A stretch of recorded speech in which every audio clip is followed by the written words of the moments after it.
Good afternoon, brothers and sisters, and welcome to Israel of Faith. My name is Brother William L. Dixon, and I'd like to thank you for coming out this evening to join us in the teaching. Israel of Faith, of course, is a Bible study program.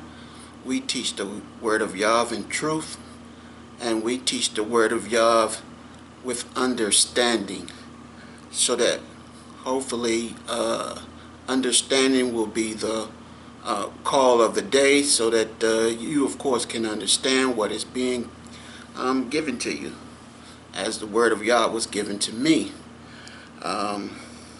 Tonight we're going to be talking about the understanding of Melchizedek. Melchizedek, of course, is Yahweh's high priest, who of course came down with Yahweh to give the covenant that was given by Yahweh and the promises that was given to Yahweh, i.e. being that he would be the father of many nations. And Abraham, of course, established the faith covenant, so that when Messiah came in, he of course fulfilled the covenant that is with Moses, that is the law and the commandments. He fulfilled it, and then of course after you read Matthew 26 and 26, he says to the disciples at that time, take the cup, and he had given thanks, take the cup and drink ye all of it, for this is my blood which is shed to the New Testament. So that we understand that the fulfillment of the covenant with Moses is of course done by Messiah, and as well as the bringing in of the New Testament. He said, of course, again, this is my blood which is shed for you to the New Testament. This is what he was telling the disciples, that he would himself would bring in the New Testament by the death of himself, and the sacrifice, of course, of his body, he being that offering. We're going to go over some scriptures tonight that's going to hopefully help the brothers and sisters get a better understanding of the Word of Yahweh as it pertains to Melchizedek. And we're going to start in Abraham, brothers and sisters. We're going to go back to Abraham, to where Messiah, not Messiah, but Melchizedek, of course, comes in, and he comes in and take the offering, that is the offering of faith that comes from Abraham. Let's go to Genesis chapter 14, and starting at verse 18. We're going to start there tonight. Genesis chapter 14, starting at verse 18. Because that way we can get a better understanding of how all this comes into fact. Get an understanding of the covenant that is with Abraham, that Yahweh establishes with Abraham, and the covenant of the promises. Because there were actually major covenants, I call them. The covenant that is with Abraham, that was established for in the time of Abraham, when he had went to the land of Anashol and Mamre in Hebron. They were his brethren, and he was confederate with them. The Bible says confederate, which means they were pretty much family. And Yahweh came down with Melchizedek, his high priest, okay, and gave the covenant to Abraham, of course. And of course Abraham did all that Yahweh had commanded him to do, and he was patient, and the covenant was given to him so that that the fulfillment in what he was needed to do coming by way of Yah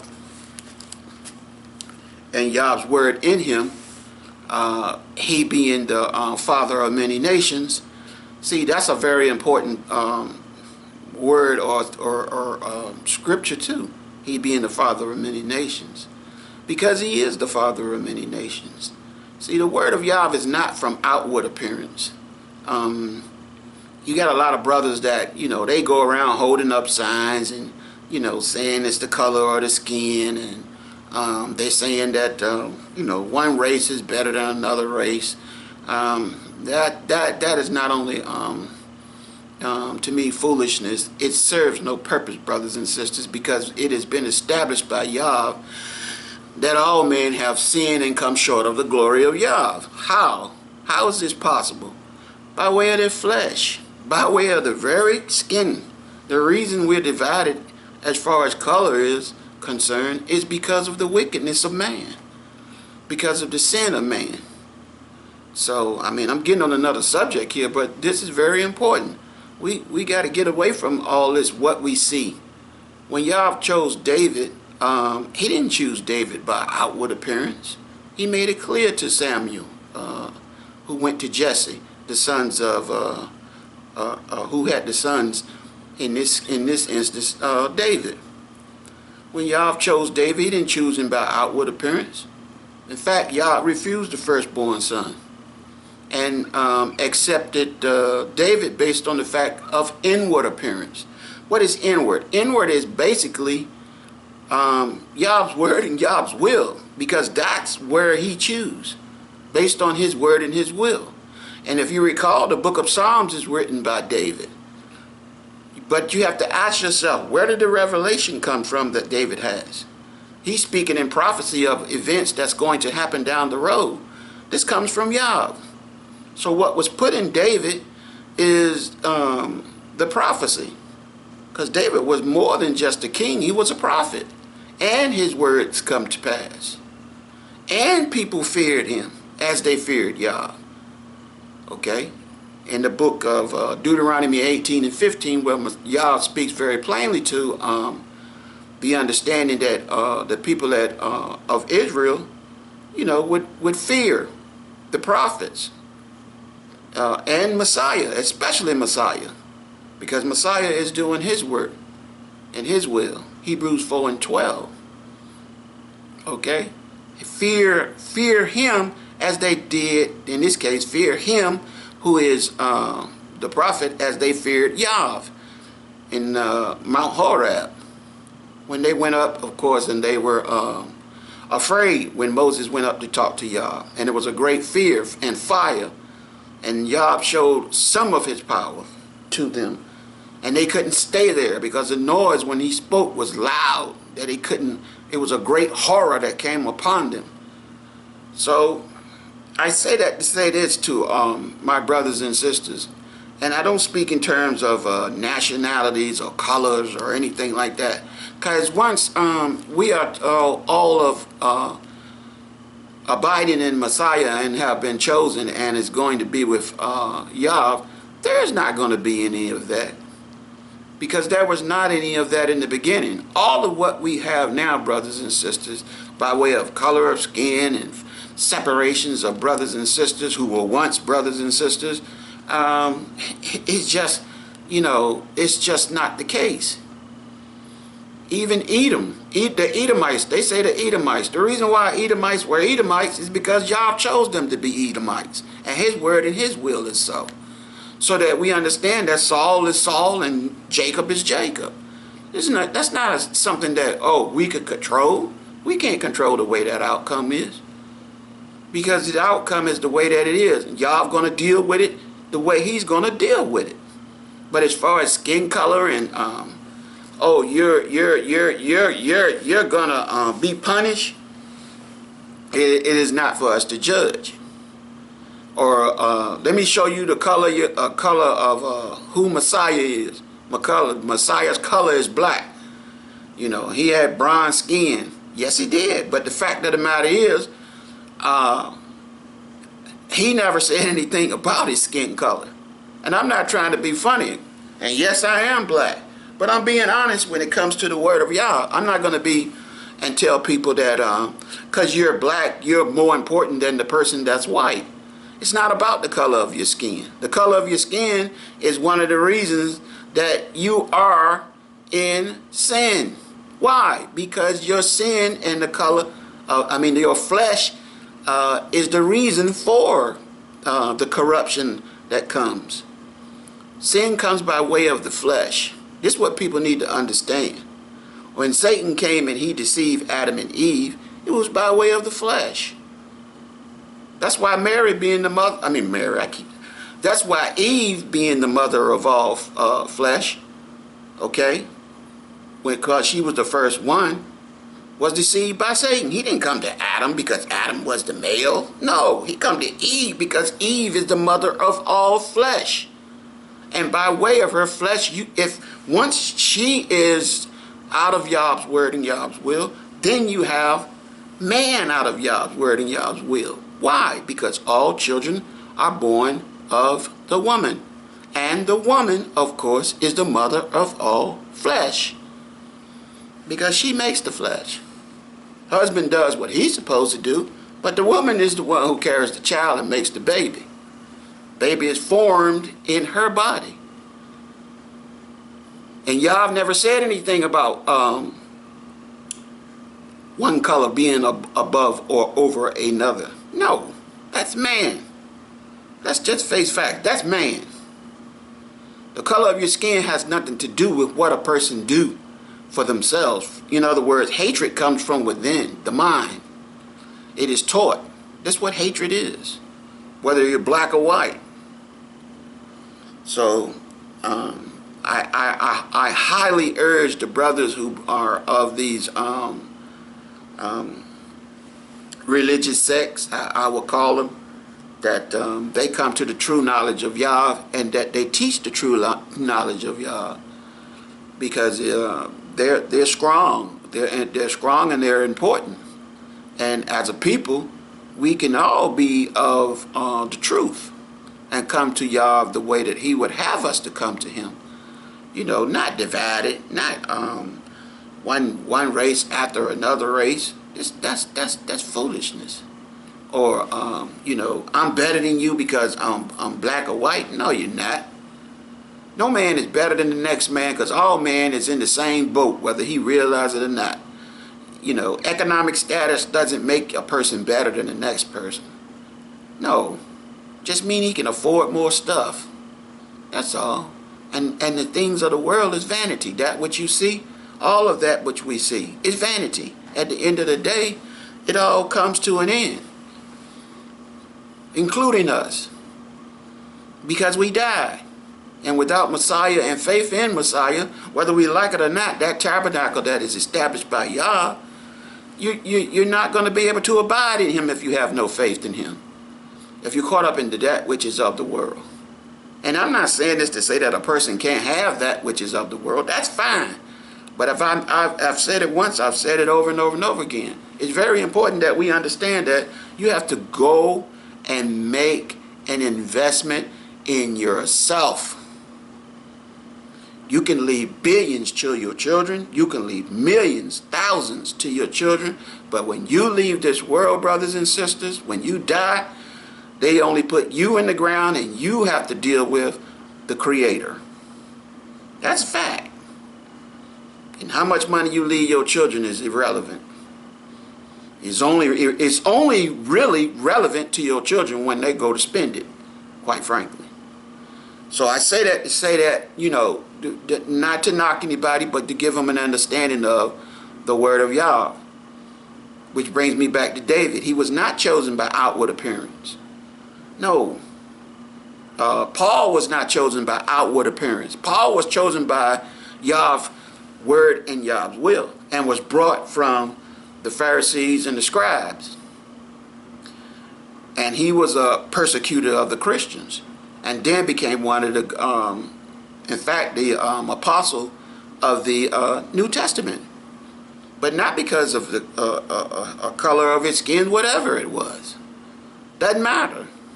Yah's word and Yah's will in him is what matters. That's what's important. That's very much what's important. So we're going to be at Genesis 14 and 18. But I think I'm going to go back a little bit so we can get a very good understanding of how, Yah came about the task of coming to him and bringing him the bread and the wine and establishing all that his word is going to be in Abraham concerning the covenant of the promises. Okay, so let's go to verse... let's start at Genesis 14 and at verse 12, and we're going to read from there. Genesis 14 and at verse 12. All right, and it reads, "And they took Lot, Abram's brother's son, who dwelt in Sodom, and his goods, and departed." So what happened, there was a war going on in the land of Mamre. There were 5 kings, of course, who were at each other, and there were kings on the other side, of course, and war had broke out. And they came into the area of where Lot, Abram's nephew, or Abram's brother was, and took him, and his goods, and his servants, and those who were of his house. And they took him away. And verse 13, "And there came one that had escaped, and had told Abraham the Hebrew, for he dwelt in the plain of Mamre, the Amorite, brother of Shoal, brother of Aner." Okay? So it's Aner, Shoal, and Mamre. All of them were Amorites. They were all Amorites. Okay? And these were confederate with Abraham, meaning allies. They were all one with each other. Okay? And of course, Lot is the reason that the brother came to him who escaped. One of the servants of Lot had escaped. I'm assuming that's who it was, and come to Abraham and let him know that Lot was taken along with all the servants. Okay? And go and read it again. "And there came one that had escaped and told Abram the Hebrew, for he was called the Hebrew because he came to the land of Hebron. And Hebrews at that time were called Aner, Shoal, and Mamre, who are, of course, Hebrews.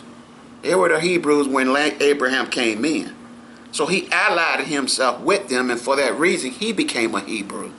Okay? He became a Hebrew when Yah told him to come out of the land of his brothers and sisters and move into that land which he designated for him to go, which turned out to be the land of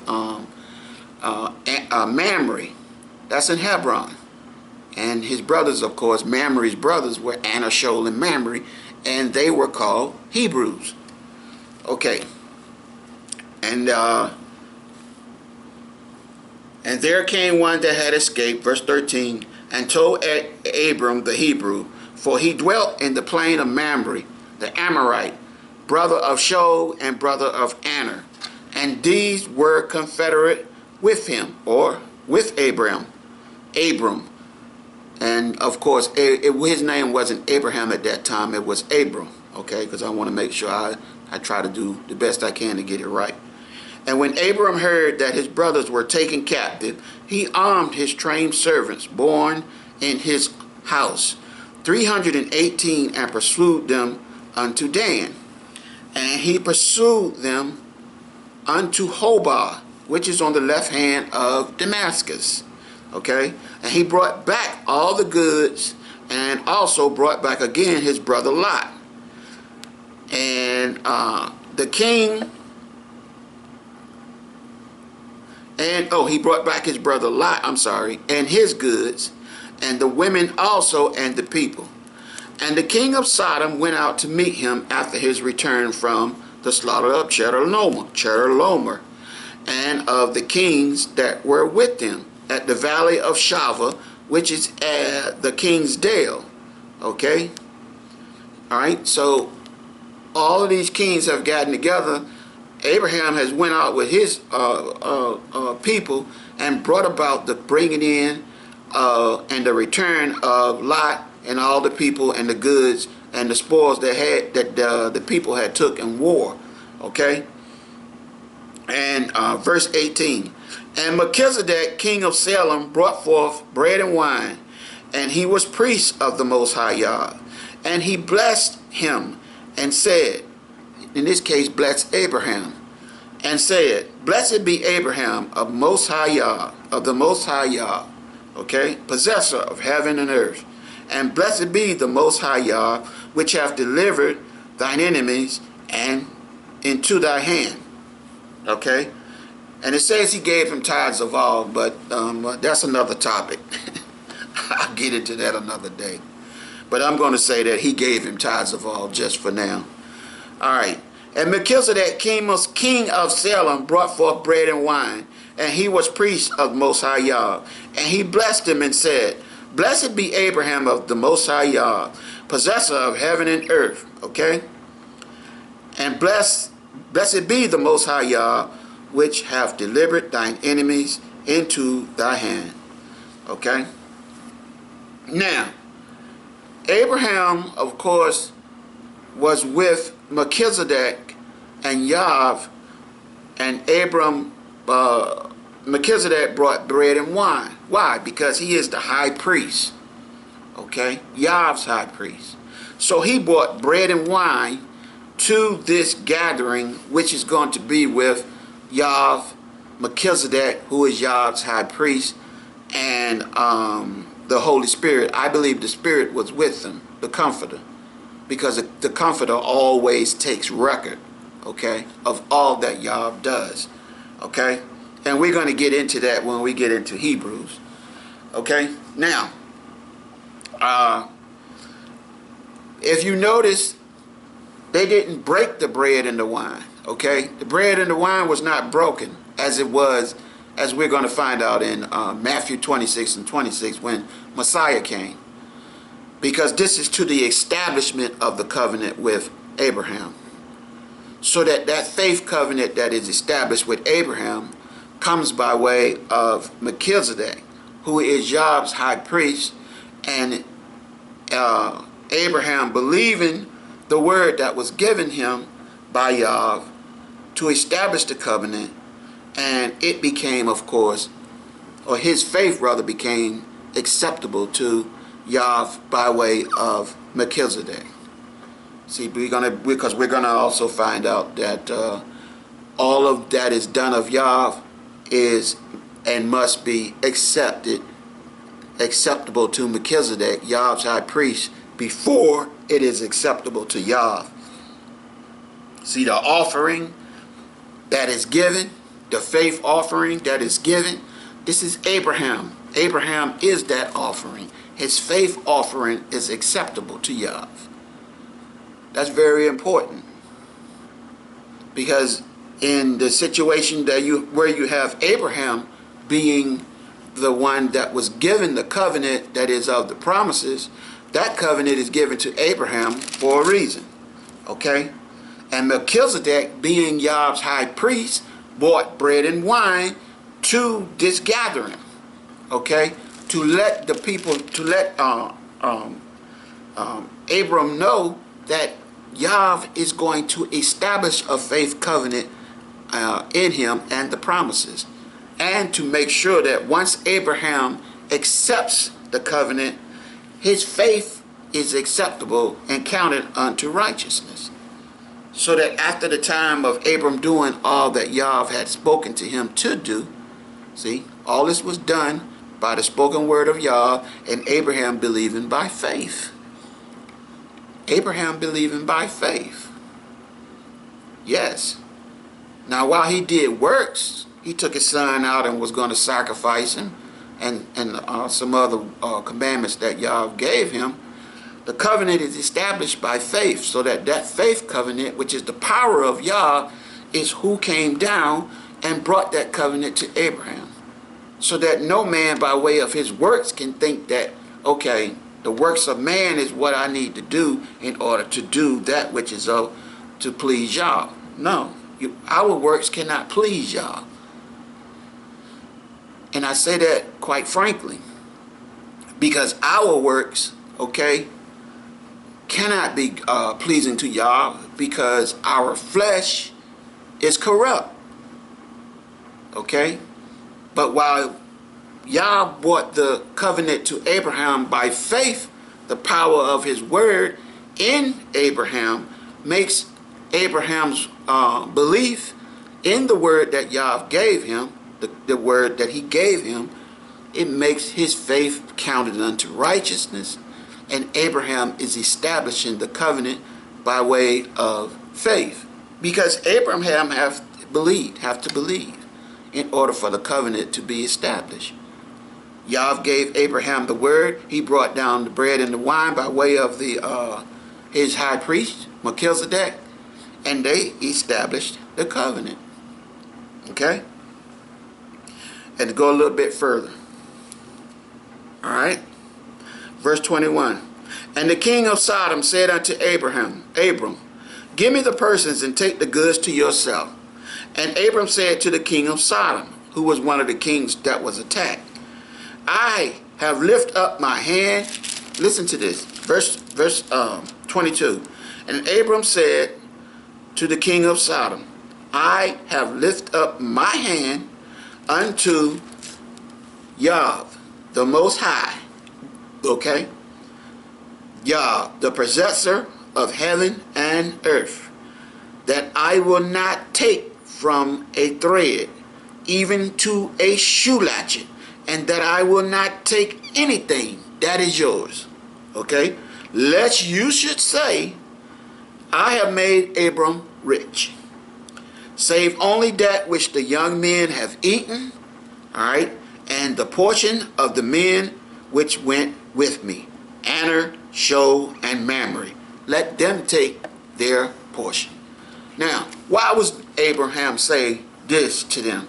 Because Abraham, just as plain as he said it, is very plain. I ain't taking nothing from y'all, make a long story short, not even to a shoe latchet. He told that to the people of Sodom, the king of Sodom. But he made sure that the people that went with him were taken care of. Okay, but Yah, he promised Yah, the Most High Yah, he wouldn't take anything from them. So my question to everyone is this.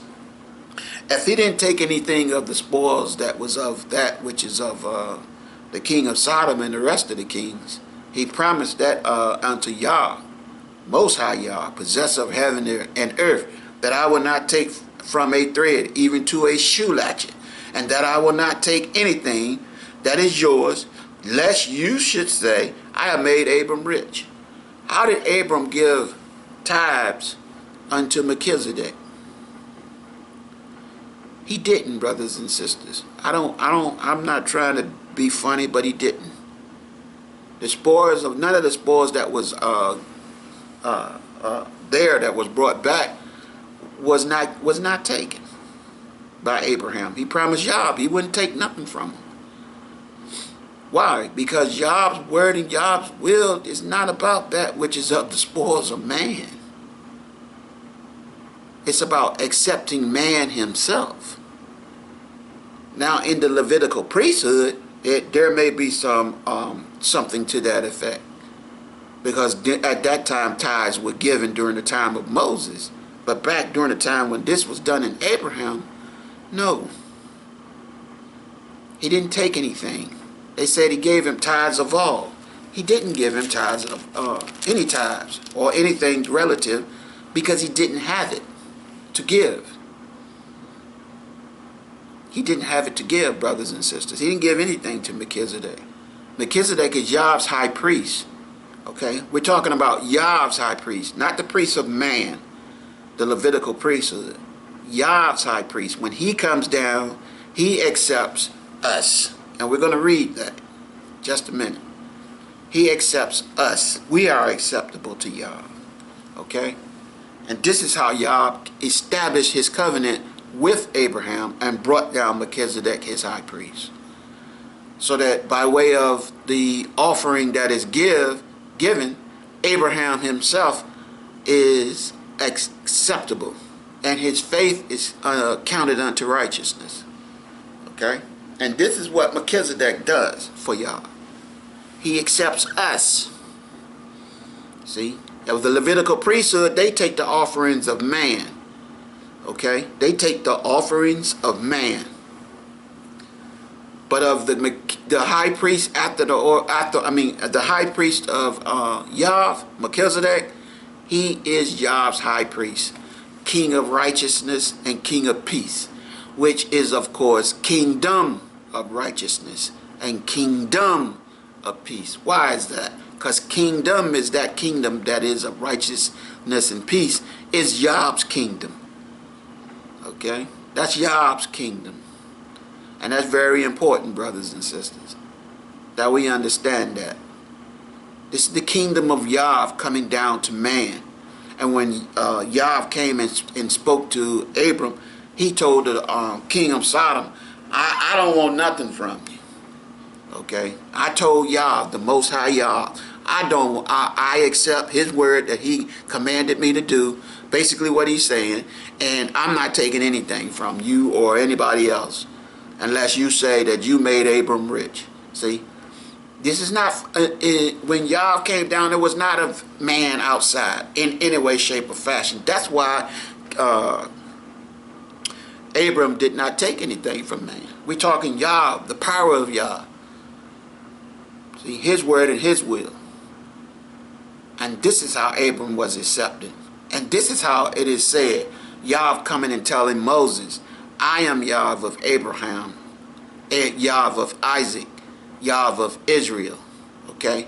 And this is how Messiah came and told the brethren in Matthew when they came to him and tried to get him to give them an answer to the 7 brothers that had the one wife, well, who would be the wife or husband rather in the time of paradise. But Messiah said, of course, you did not know, you do greatly error, because man would not be in that which is, of course, of the flesh, but he would be as angels. And in regarding death and the resurrection, rather, he said, Yah is Yah of Abraham, and I'm paraphrasing, Yah is Yah of Abraham, okay? Yah of Isaac, Yah of Israel, okay? Yah is not Yah of the dead, but Yah of the living, okay? See, the Yah we serve is Yah of the living, so that we understand this is the reason why this is the reason why Abram didn't take anything that was relative to man, because there is nothing that we can give Yah. Yah gives us. And Yah's word and Yah's will is a preeminence here. Not that which is of the tithes of man. No tithes were given to Melchizedek. It was not. Based on the fact that Abraham said himself he'd take nothing from those who were of Sodom and Gomorrah and the rest of the kings, because he told Yah himself that he would not. Okay, so that we get a good understanding that the tithes during the time of Abraham was not during the time of Abraham. Tithes during the time of the Levitical priesthood is where you have the tithes given. That's where they were given, brothers and sisters. So that Melchizedek came, Abraham's faith, and Abraham was acceptable. Okay, and we're going to read that. Okay, Abraham's faith and Abraham was acceptable. Okay, Yah don't go and say I'm Yah of Abraham, Yah of Isaac, Yah of Israel, and Abraham and Isaac and Israel, who is Jacob, is still in the ground. No. No, sir. He said, I'm Yah of the living. Okay? Not the dead, the living. Okay? When he made that statement to Abraham, Isaac, and Israel. I'm Yah of Abraham, Yah of Isaac, Yah of Israel. See? Yah is Yah of the living. Not the dead. No. See, because when Yah speaks, it's to life. That's even to us. We are life. Life is the reason why we live, though we don't live that long. We are dead. Though we live, we will eventually die at some point in time for all of us. See, that's what we have to understand. But the power of Yah here, dealing with Abraham, no, there's nothing that you can give to Yah's high priest, and there's nothing that he being Yah want Abram to take from any of these kings. All right, and not just the king of Sodom. This all of them. He didn't want nothing from none of them. Because when you go out and do what Abram did, he went out and brought everybody back, and the goods and the spoils, not just Lot. He brought all that stuff back, but Yah told him, don't take none of it. Lest they say they made Abram rich. See? Then they can run around and claim they're the one that made Abram rich. Now, Yah came down to make him rich by the word of his will and his word. That's why the covenant is a faith covenant. It has nothing to do with that which is of the material, or man, or servants. Okay.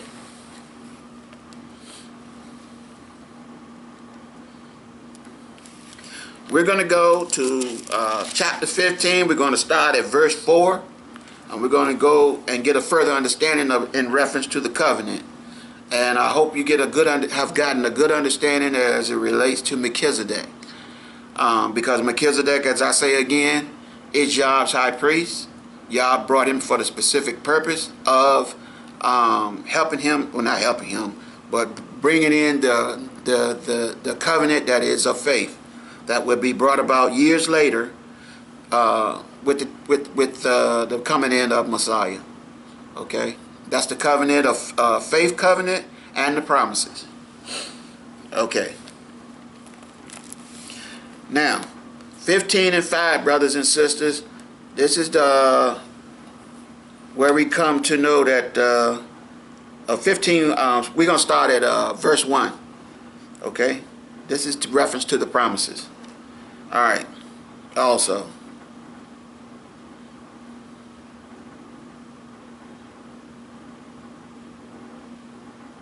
all right.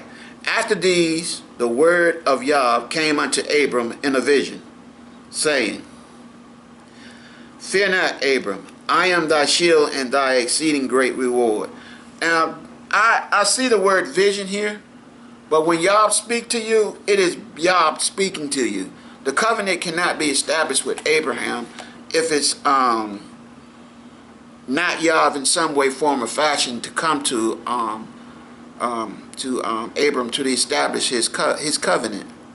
Yah did come to Melchizedek. Yah did come to Abraham to establish his covenant. The covenant that is, of course, is the covenant of faith.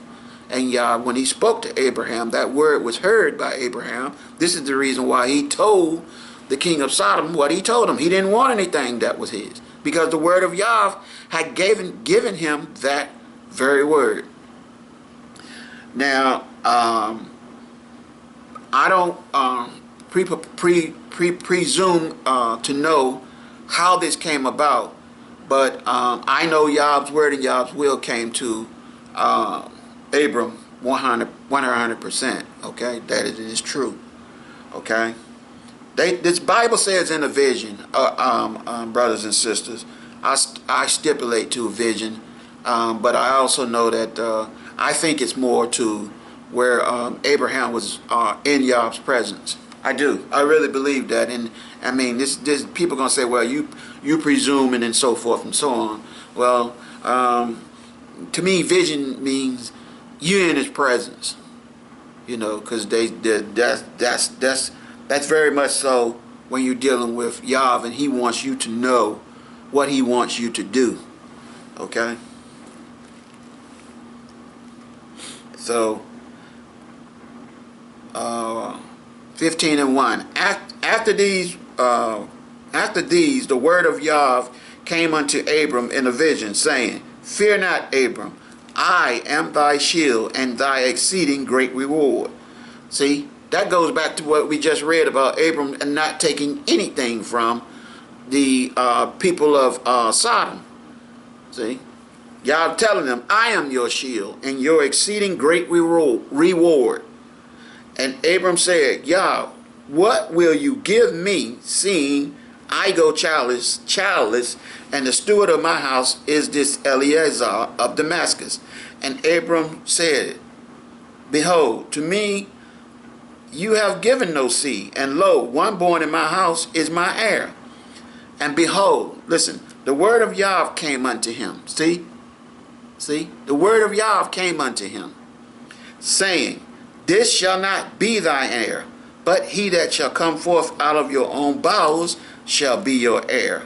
And he brought him forth abroad and said, Look now toward paradise, heaven. No, look now toward heaven, and tell the stars, if you be able to number them. And he said unto them, So shall your seed be. Okay, and we understand that Paul made that clear about who the seed is, because he would be the father of many nations. If you notice, Yahweh didn't say seeds, which is plural. He said seed, which speaking to one. And who is that? Messiah. Okay, and Paul speaks to that. All right. And he believed in Yah, see, and he counted it to him, Yah counted it to him for righteousness.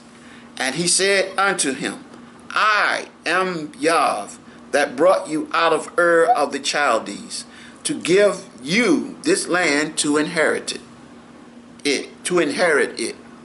And he said, Yah, whereabouts shall I know that I shall inherit it? And he said unto him, Take me a heifer of 3 years old, and a she-goat of 3 years old, and a ram of 3 years old, and a turtle dove, and a young pigeon. And he took unto him all these, and divided them in the midst, and laid each piece one against the other. But the birds divided he not. And when the fowls came down upon the carcasses, Abram drove them away. And when the sun was gone down, a deep sleep fell upon Abram. Lo, and a horror of great darkness fell upon him. He in the presence of Yah, okay? He in the presence of Yah. Great horror of great darkness.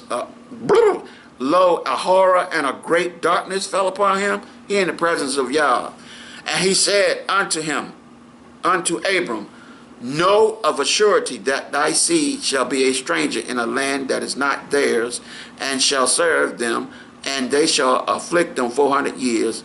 Of course, this is going to what he's given to him after he's establishing the covenant. And also that nation whom they shall serve, I will judge, and afterward shall they come out with great substance, and you and shall go to your fathers in peace. Okay, now that's taken in a lot. But what's going on is Yahweh has established that he's going to give Abram a great reward. Okay, that's the most important part, and he's going to give him and be his shield. Okay, so not only that, Yahweh is going to give him a son, and when Yahweh speaks, his word and his will come to pass and be so. Okay, that much we know for sure. Okay. And also Abraham and he, verse 6, 15 and 6, and he believed in Yahweh, and he counted it to him for righteousness. Okay? Alright, now 15 and 4. We're going to read 15 and 4 real quick. And behold, the word of Yahweh came unto him, saying, This shall not be your heir, speaking of the one in his house, but he that shall come forth out of your own bowels shall be your heir. Okay? And he brought him forth abroad and said, Look now toward heaven, and tell the stars, if you be able to number them. And he said unto him, So shall your seed be. Okay? So Abraham is the father of many nations. that we must understand Yahweh is making this covenant with him by way of faith. It's not that he, by way of the flesh, had a lot of children. It's not about that. It's about Yah's word and Yah's will being established in Abraham. So that all that is spoken here, that to the coming of Abraham, he's going to be Yah, Yah is going to be Abram's shield and his exceeding great reward. And Abraham was wealthy. Yes, yes, yes. But it wasn't by man. It was by Yah's power and Yah's word and Yah's will, which he spoke to him. He said, I will make you an exceeding great reward. In this case, he would be the father of not the things of the world, but the father by way of Yah's word and Yah's will in him, okay, to be the father of many nations. That's who he is. And Abraham, of course, believed all of that, and it was counted unto him to righteousness. Okay? Now we're going to go to Psalms. Okay? 110. Let's turn to Psalms chapter 110. And we're going to further get a better understanding of Abraham. Because we have to start at the beginning where the word starts in Abram.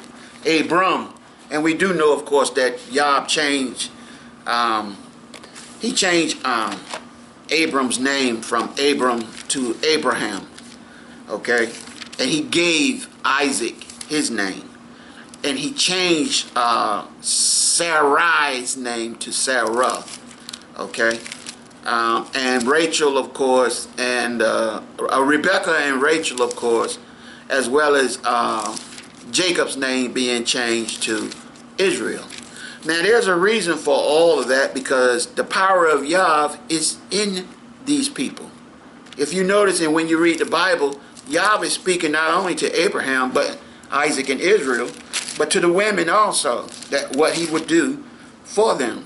So that the children were born, even though the women were barren, up until the time that the word of Yah was ready to come and bring the children that would do Yah's word and Yah's will. See, it started with Isaac. Rebecca had two sons, and there were two nations. The word of Yah. Once Isaac came in and asked Yah to bless her with child. And the children were, of course, fighting against each other. And Yah explained to her there were two nations in her. Okay? And then in and even in Sarah, she was barren. So much so that Hagar, she gave Hagar to Abraham, and Ishmael comes from that. From that. You know, the joining together of Abraham and Hagar, Ishmael came. And then the word of Yah came to Abraham and told him that he would have a son. And of course, Isaac is that son. And of course, when Isaac was born, Ishmael and Isaac were always fighting with each other. So that Yah told Abraham that he would have to put Ishmael and his mother out. And they were taken out of the camp. Okay? Because the word of Yah would be with Isaac. And there's nothing to the Ishmael or the children of Ishmael. No. It's just the word of Yah and his will in Isaac. And the word of Yah's word and Yah's will in Jacob, whose name was changed to Israel. And Yah didn't like Saul. Okay? He didn't like Saul. And then, of course, Rachel, where you have Joseph, who was sold into slavery and became number two man in Egypt. And the brothers came to him. But Rachel was barren for a long time. Leah had most of the sons, and her maids, and their maids, by way of Jacob. So Yah's word and Yah's will and the power of Yah was in them. A continuation of that, all the way up until Ephraim. Joseph, of course, was given the word of Yah by way of Israel, who is Jacob, and then the two sons. You had Manasseh and Ephraim, and Joseph wanted, of course, Manasseh the firstborn, but Jacob couldn't do it. Israel couldn't do it. Why? Because the word of Yah is in Ephraim.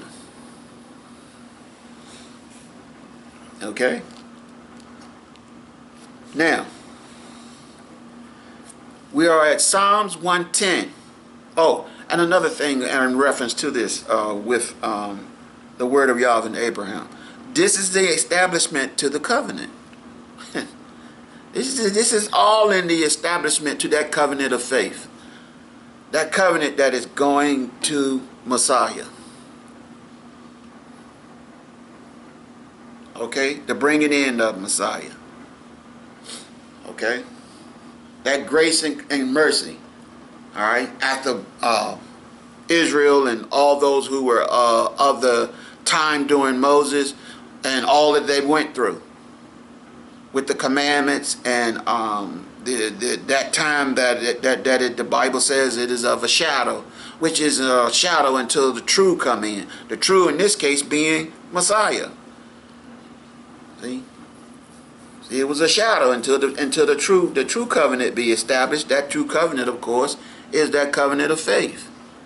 Okay, and Melchizedek is all a part of that. And I know it sounds like I'm getting off the subject, and I should be talking about Melchizedek all the way through, but you have to ingrain all of this into the narrative. In this case, into the teaching, so that you get a good understanding of Melchizedek, why he came. He's a part of Yah's word and Yah's will. And he accepts us. And all of what he did was important because this is Yah's word and Yah's will. All that is Yah's word and Yah's will. It's how we get to redemption, salvation, and how we are able to come up from out of the ground once we die. Meaning resurrection. Yes, resurrection. Okay? So, man had to go through the flesh, which is of the covenant that is established with Moses. All right. Yes, Yah's word and Yah's will is to the commandments, but the commandments came very much so because why? Because man sinned. So man had to know he sinned, and in order for man to know he sinned, Yah gave the commandments. And if you read the commandments, it speaks very plain in that we were sinning, and still is to this day. You shall not kill. You shall not steal. Well, that means that we are killing and we are stealing. Just to give an example. Okay? This is why the commandments came. And this is why the law came that came with the commandments in Deuteronomy. Where men had to be, were stoned. And women for that matter. If they didn't follow those commandments to the letter, they were stoned. But once Messiah came, this is the coming out from that which is of the law and the commandments.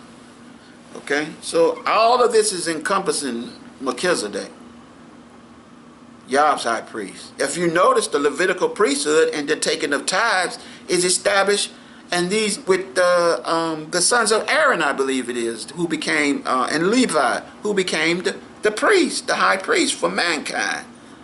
See? And took the offerings. Until y'all got tired of the offerings.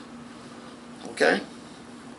But here we are at we are at Psalms 110, and we're gonna read start at verse 2. Okay? And this is further information on Melchizedek. Alright?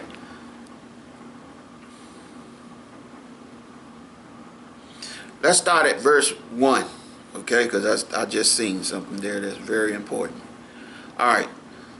This is a psalm of David. All right. Psalms 110, verse 1. Yah said unto my Yah, set at my right hand until I make thine enemies thy footstool. Okay? Yah said unto my Yah. Alright? A lot of people say, well, Yah didn't make Messiah Yah. Yes, he did. Hebrews 1 and 8. So that we may believe in him. And this is one of the scriptures that backs it up in prophecy. Okay? And keep in mind, we know that David was chosen not by outward appearance. David was chosen by the inward appearance, or the word of Yah, which is from the heart. Talking about Yah's word and Yah's will. This is how Yah chose David. All right, and this is an example of it. Verse 1, Psalms 110, verse 1. Yah said unto my Yah. See? Yah said unto my Yah, sit at my right hand until I make thine enemies thy footstool. See? He's speaking of Messiah. Yah said unto my Yah. Because Yah made Messiah Yah so that we may believe on him. This is part of establishing the covenant of faith. This is what the faith is all about. All of us must believe in Messiah. We can't believe if he's not given that word by way of Yah, who made him Yah.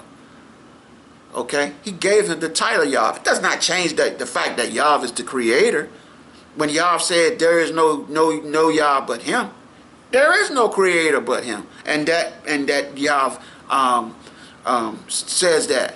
There is no creator, no Yah but him. He is Yah, and all is of him. But Messiah did not exalt himself and make himself a Yah. Yah made him Yah.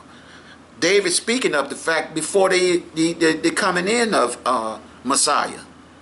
But what Yah did in Messiah, he did long before the world even started, the foundation of the world. All that is of Yah is done before the foundation of the world. Okay? I just wanted to make note of that. All right, verse 2. Yah shall send. Oh, it says, let me finish it. Verse 1. Yah said unto my Yah, sit at my right hand until I make thine enemies thy footstool. Yah shall send the rod of thy strength out of Zion. Rule you in the midst of your enemies. Okay? Your people shall be willing in the day of your power in the beauties of holiness from the womb of the morning. You have the dew of your youth. The Yah have sworn and will not repent. You are a priest forever after the order of Melchizedek. This is all speaking of Messiah. Okay? This tells you right here. Because Messiah is high priest after the order of Melchizedek. And Dave knows about this. Why? Because Yah's word and Yah's will is not to outward appearance, brothers and sisters. It ain't got nothing to do with color, skin, flesh. None of that. It is the inward appearance. This is how David is speaking. Why? Because Yah has put his word in David. So much so that it is not by way of the flesh.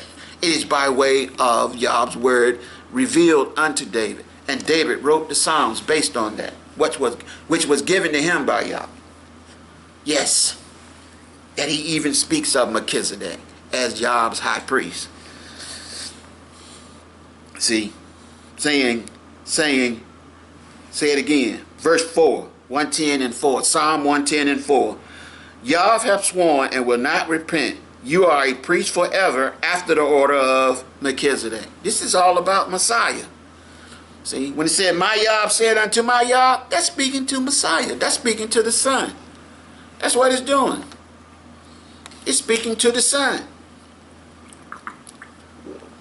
So that we get a good understanding that this is what Psalm David wrote in reference to Messiah. All right. Now we're going to go to Hebrews chapter 5 and verse 6.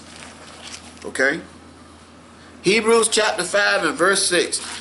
Okay, because we're going to get some more understanding of Melchizedek and his role, in bringing about the covenant of faith with Yah. Hebrews chapter 5, verse 6. Okay? Now, we got to keep in mind, brothers and sisters, we have Yah's high priest, okay, which is of Yah and up in paradise, all right, who sits with Yah. And then you have our high priest, or man's high priest in this case, who takes the offerings of man and takes them into the temple and do the work that is required of Yah, of the Levitical priesthood. Okay, when we say priesthood, that is of course the high priest of man. All right, so man has a high priest as well as Yah do. Okay, and in this case, Yah's high priest is Melchizedek. And then you have Yah's high priest after the order of Melchizedek, who is Messiah. That's what David is speaking to in Psalm 110. So you get a better understanding of who Melchizedek is. He is Yah's high priest. He takes nothing from man that is of that which is of the material or spoils. And the reason that it wasn't taken in Abraham's case is because this is all Yah's word and Yah's will in Abraham, or Abram at that time. Okay. Now, let's start at, we're going to get a little bit of an understanding of the difference between Melchizedek and the Levitical priesthood. All right, start at verse 1 in chapter 5 and verse 1. For every high priest taken from among men is ordained for men in words pertaining to Yah, or that which is of Yah. So now we understand that the high priest from among men, okay, is ordained for men. All right, he's ordained for men, meaning us, in works pertaining to Yah. Okay, that he may offer both gifts and sacrifices for sins. This is what the Levitical priesthood did. Okay, who can have compassion on the ignorant and on them that are out of the way. Okay, for that he himself also is compassed with infirmity. What is infirmity? Sin. He's got sin in him too. Okay, and by reason hereof he ought, as for the people, so also for himself, to offer for sins. To offer what? To offer the sacrifices, the animal sacrifices for sins. And in this case, they saying because he had infirmity in himself, or sin in himself, because you got to keep in mind, Yah has declared all men sin and falling short of the glory of Yah. Now you have those who are the high priest of Levitical priesthood, they had to give sacrifices also. Okay. And by reason hereof he ought, as for the people, also for himself, to offer sacrifices for sins. And no man take this honor unto himself. Okay? But he that is called of Yah, as was Aaron. Okay? So Aaron was called of Yah, and his sons would be brought in order to make up the Levitical priesthood, starting with Levi. Aaron. Okay. So also Messiah glorified not himself, okay, to be made a high priest. See? But he that said unto him, You are my son. Today I have begotten you.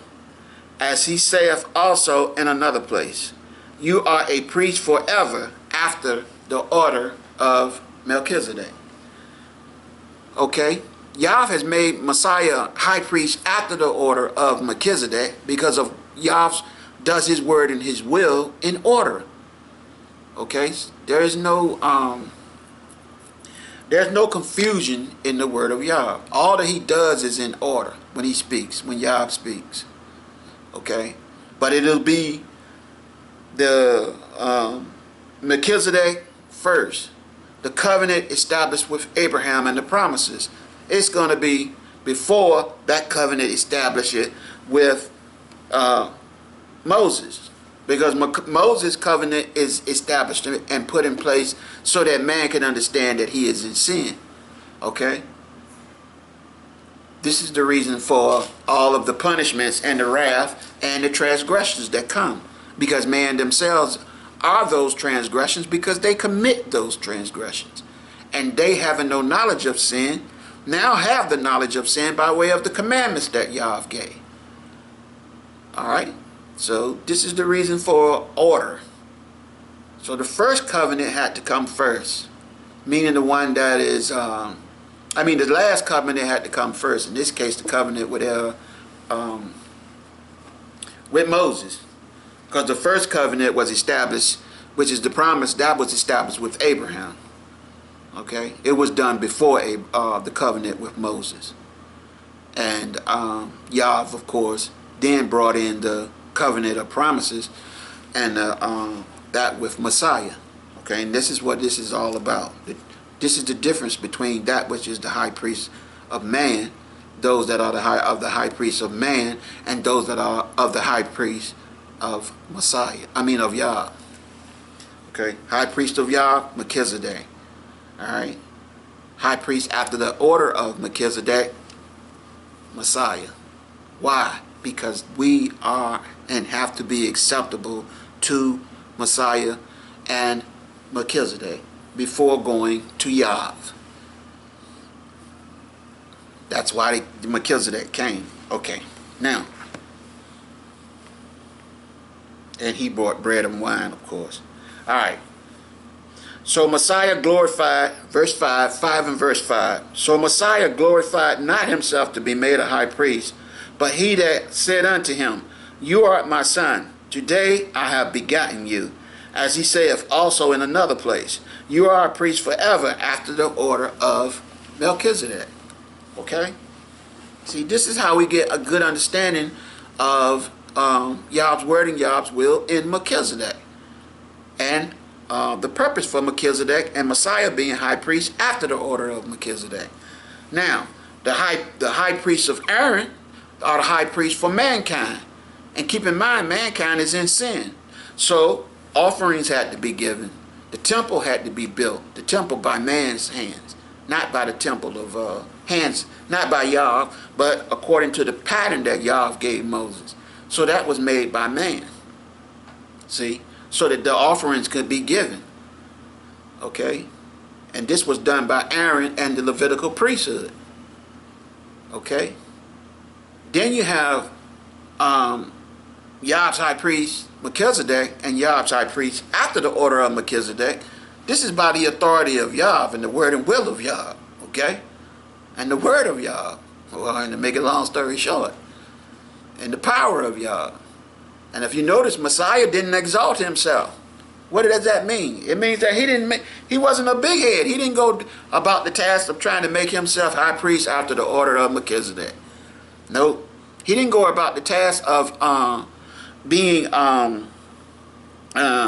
Yah's high priest after the order of Melchizedek. Or exalt himself when Yah made him Yah. Okay? Well, we just read in Psalms 1 and 10. This is all done by Yah himself. Okay? So that, we don't make no mistake about it. Matter of fact, real quick, turn to Hebrews chapter 1, and we're going to read one scripture, verse 8. So that, I want to tie all this in so that there be no misunderstanding. Okay? Verse 8. All right. But unto the Son, this is Yah, he saith. Okay? This is Yah speaking. But unto the Son he saith, Thy throne, O Yah, is forever and ever. A scepter of righteousness is the scepter of thy kingdom. You have loved righteousness and hated iniquity. Therefore, Yah, see, he's speaking to his son as Yah, even your Yah, have anointed you with the oil of gladness above your fellows, your brethren. See? This is what he said unto the Son. This is what Yah said unto Messiah. He called him Yah. Thy throne, O Yah, is forever and ever. A scepter of righteousness is the scepter of thy kingdom. You have loved righteousness. That's why Yah is so pleased with Messiah. And hated iniquity. Therefore Yah, even your Yah, have anointed you with the oil of gladness above your fellow. And they say fellows, but it's the brethren. Okay? And it goes on to say, and you, okay, Yah, speaking of Messiah, in the beginning have laid the foundation of the earth. Why? Because he was with Yah. He was there with him. And the heavens are the works of your hands. Okay? And it goes on to say, they shall perish, but you remain. And they shall wax old as a garment. And as the vesture shall you fold them up. And they shall be changed, but you are the same. And your years shall not fail. It's speaking to Yah Messiah. Yah calling him Yah. Messiah couldn't call himself Yah even if he wanted to. Why? Because the highest had to do that. Yah of the highest. Most high Yah. You can't get no higher than Yah. That's how it was with Abraham. Because he swore by nobody else. He swore by himself. Couldn't swear by no higher. Okay? So when Yah speak, it is to his word and his will. Isaiah 55 and verse 11. The word that comes out of my mouth does not return unto me void, but accomplish that which I please, and prosper where I sent it. Can't get no better than Messiah.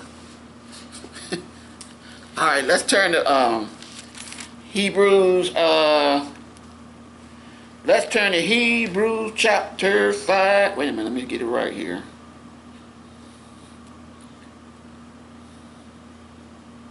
Hebrews 7 and 1, brothers and sisters. Start at Hebrews 7 and 1. 7 and 1. Let me make sure. Yeah, Hebrews 7 and 1. Okay, Hebrews chapter 7 at verse 1.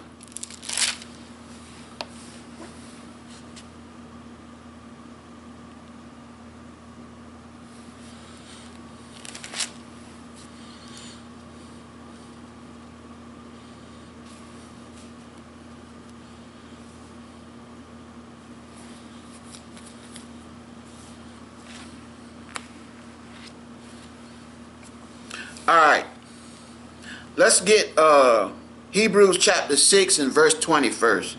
Okay, because I'm using the Strong's Concordance also, because they have all the scriptures. And this is a good way to get your teaching and get your understanding of the word of Yah. Okay? We use King James Bible. King James Bible, Tyndale. All right? And Strong's Concordance. Yep. All right, so Hebrews 6 and at verse 20. All right. Whether the forerunner is for us entered, even Messiah, made a high priest forever after the order of Melchizedek. All right. So they're bringing in Messiah. He's a high priest after the order of Melchizedek. Because once the offering, which is us, is given to Messiah, he has to be high priest after the order of Melchizedek to accept us. And we're going to get that understanding in just a minute. Okay. Chapter 7 at verse 1 now. We have chapter 7 at verse 1. Okay. For this Melchizedek, king of Salem, priest of the Most High Yah, who met Abram returning from the slaughter of the kings, and blessed him, to whom also Abram gave 10th part of all. Okay? We done been through that. First being by interpretation, king of righteousness. Alright? And after that also, king of Salem, which is king of peace. Yah's kingdom is righteousness and peace. Why? Because Yah himself is righteousness and peace and love and truth. So he is there with Yah. Okay? Right there with Yah. as high priest, but subject to Yah. Okay? All of us are subject to Yah. Even Messiah is subject to Yah. So I don't understand Trinity, but that's another story. Because they say that, you know, they are there in the Yah head and they're all equal. No, they're not. All right? All of us is subject to Yah, the Creator, period. To understand that better. All right? For this Melchizedek, king of Salem, priest of the Most High Yah, who met Abram returning from the slaughter of the kings, okay, and blessed him. See, this is what happened after Abram comes from the slaughter of the kings, and blessed him, to whom also Abram gave a tenth part of all. That's not true. First, by interpretation, king of righteousness. Somebody would have to explain it better than me, than the way it was given to me by Yah. Okay, first being by interpretation, king of righteousness, and after that also king of Salem, which is king of peace. Okay, without father, without mother, without descent, having neither beginning of days nor end of life, but made like unto the Son of Yah, a bride, a priest, continually. Okay? So Melchizedek, no mother, no father. That tell you right there, he ain't come from the earth. Yah brought him with him. He brought him with him. Because Melchizedek brought the bread and the wine. He was there. He was there. And Yah was there. Because Yah, when he did his will in Abraham, he was with him. They were in the presence of Yah. Abraham was in the presence of Yah. That's how Abraham knew that he was dealing with Most High.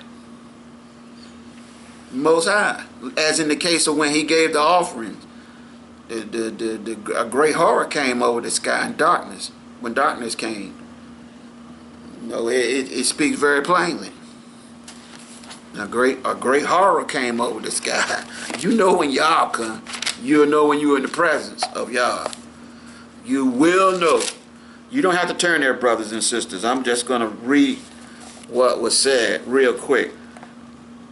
Genesis 15 and verse 12. You don't have to turn. Stay where you're at. And when the sun was going down, a deep sleep fell upon Abram. And lo, a horror of great darkness fell upon him. You're in the presence of Yah when that happens. Trust me. And he said, I'm not going to read what was spoken of after that. I just want you to understand when you're in the power of Yah. Okay? All right. Now,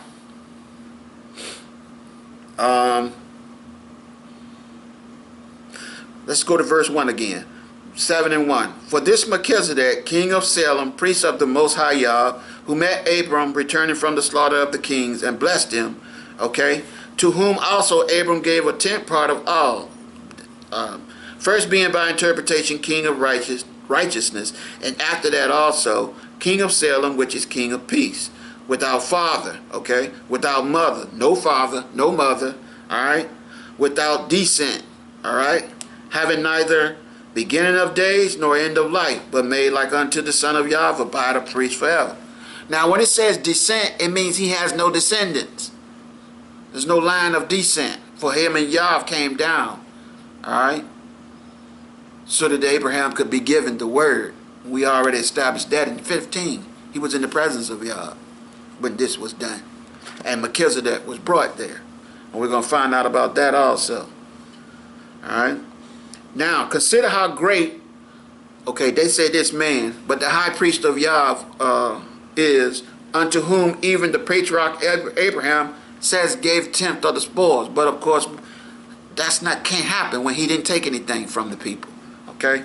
And verily, they that are of the sons of Levi, all right, who received the office of the priesthood, have a commandment, okay? See, it's telling you exactly what's going on. All right? And verily, they that are of the sons of Levi, who received the office of the priesthood, have a commandment to take tithes of the people according to the law. This is done during the time of Moses, not when you were back with Abraham. Okay? This was done during the time of Moses. Okay? And to further establish that, Abraham said he would take nothing from them because Yahweh told him. All right? Not even to a shoe latchet. So what tithes would he have to give to Melchizedek? Melchizedek doesn't accept the tithes of man. The children of the Levitical priesthood are the one who accept the tithes and offering of man. Okay? That's what they did. And verily, they that are the sons of Levi, okay, who received the office of the priesthood, have a commandment to take tithes of the people according to the law, that is, of their brethren, though they come out of the loins of Abraham. Okay? Right? But he whose descent is not counted from them, it says, received tithes of Abraham, and blessed him that had the promises. And without all contradiction, the less is blessed of the better. And here men that die receive tithes. See? The Bible tells you. Verse 8. And here men that die receive tithes. Okay? That's of the high priest of the Levitical priesthood. Alright? But there he received them. Who he? Melchizedek. Okay? And Messiah. Alright? They receive us. Alright? Of whom it is witnessed that he lived. Alright? Talking about Melchizedek and high priest after the order of Melchizedek, Messiah. He received us. That's what he came for. But Yah made him high priest so that he can receive us. Because we abide in him. That tabernacle, that spirit, that body. That is a spiritual body. See? Because no matter how much man try to tell itself, Mary and Joseph didn't get together and bring the Messiah into the world. No. The Bible speaks very plainly that Joseph, when Gabriel came to him, and the angel came to him, that he come and explained to Joseph the situation with Mary is and the word of Yahweh concerning Mary. And Joseph believed, and his faith was counted unto righteousness. It doesn't say, but the faith is counted unto righteousness when you believe. When you believe in Messiah, your faith is counted unto righteousness. That was established with Abraham. He the first one. It's counted unto righteousness. So Joseph married Mary. He didn't touch her, didn't have sex with her or anything until after Messiah was born. And all that is done in Messiah, body, spirit, and all that encompasses Messiah comes from Yahweh. Built not by man's hands. He had nothing to do with man. That's why Satan couldn't tempt him. Okay? Because he had no sin in him. But in the same tone, Satan took him out to tempt him. Why? Because he's not of man. If he was a man and woman, sin would already be in him. Think about it. If Messiah was born of Mary and Joseph, sin would be in him. Why would Satan have any need to tempt him? He's already got sin in him. Okay? Anyone born by a man and a woman is of the flesh have sin in him. He took Messiah out after 40 days. Why? Because Messiah had no sin in him. The same way it was with Eve and Adam. They had no sin in them at first, before they were deceived. Satan tried to do the same thing with Messiah, but couldn't. Why? Because the word of Yahweh is in him. And that life that Yah put in him tells you that he is the Son of Yah. The word of Yah.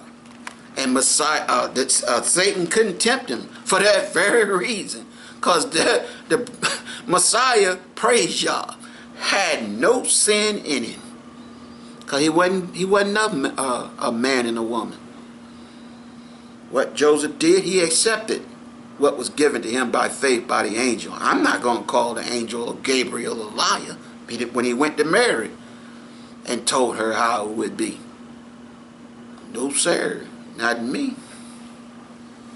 And it's plain as the nose on our face when we know that, okay, the only way you get sin, okay, is by Adam. In the case of Mary and Joseph, that's how you have sin. But Satan don't have to come in on Messiah if that's the case. He born of Mary and Joseph. All you got to do is think about it, brothers and sisters. The reason why Satan came in is because he was born of Mary. And Yah put the child in her. And he, of course, came after Messiah because there was no sin in him. So Joseph didn't have nothing to do with it, other than the fact that by faith he believed what was given to him by the angel. Okay? All right. Now, I'm going to read again. Verse 8. And here,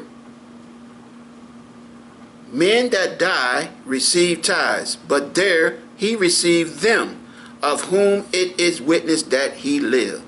Alright? The reason that this is said the way it's said, men that die receive tithes. Why? Because the Levitical priesthood received the tithes of men. Alright? But there he receives who? He receives them.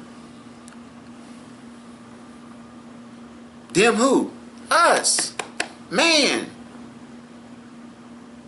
That's why Abram didn't give no tithes, couldn't give no tithes. Why? Because Yahweh had told him, don't take nothing from the people of those kings who was took Lot and all the people when Abram bought him back. Don't take nothing from them.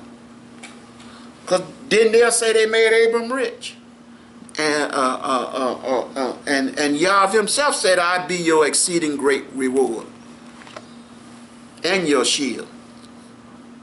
So that we know and understand the word of Yah and pertaining to Melchizedek, high priest after the order of Melchizedek. He come with bread and wine, but it wasn't broken. Why? Because Messiah, when he came, would do that, when he gave his life, so that it would be fulfilled.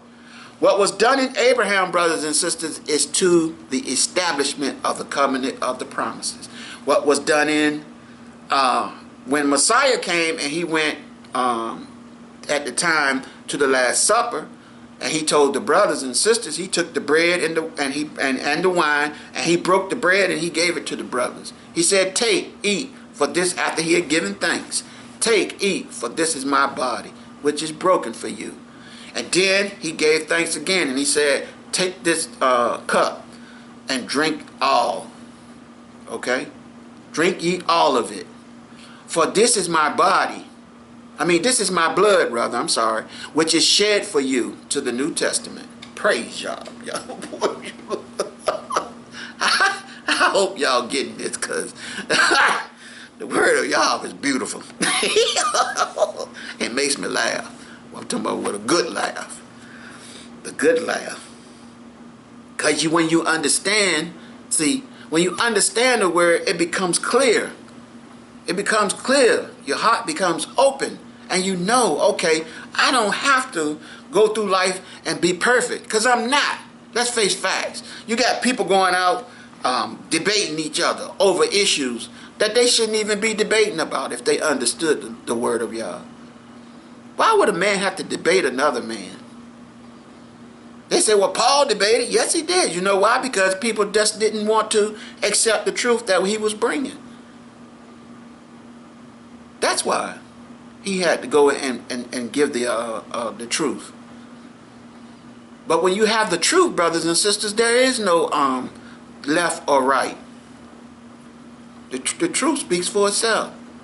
And after all these years, no matter what they say man did, died in Nicaea, in Rome, or any one of those other dominions that came before Rome, it doesn't make any difference. Because Yah's word and Yah's will is so. It's truth. It's not going to change. Nothing's going to change. Nothing. Because Yah's word and Yah's will is going to come to pass, just as it has from the time that he created Messiah before the foundation of the world and up until now. Ain't nothing changed. Ain't nothing gonna change. When Messiah came into the world and he came to brothers, he said what? I come not to change the law, not one tittle of it. But when he fulfilled the law, once he fulfilled the law, he's done Yah's word and Yah's will pertaining to the law. How did he do it? Having no sin in him. Having no sin in him. Okay? That's just a fact. And that we just established. Okay? Because he's not the son of Mary and Joseph. Okay? He's the son of Yah. No matter what anybody taught. And for those who say that flesh and all that stuff, let me tell you something. John chapter 1, Messiah had life in him. Yah put life in his son. Okay? He put a spirit in his son. That's what he did. So, I'm pressed for time, otherwise I would show you. But it's true. He put that life in his son. Okay? John chapter 1 and verse 1. Alright? Life was in him. So, okay.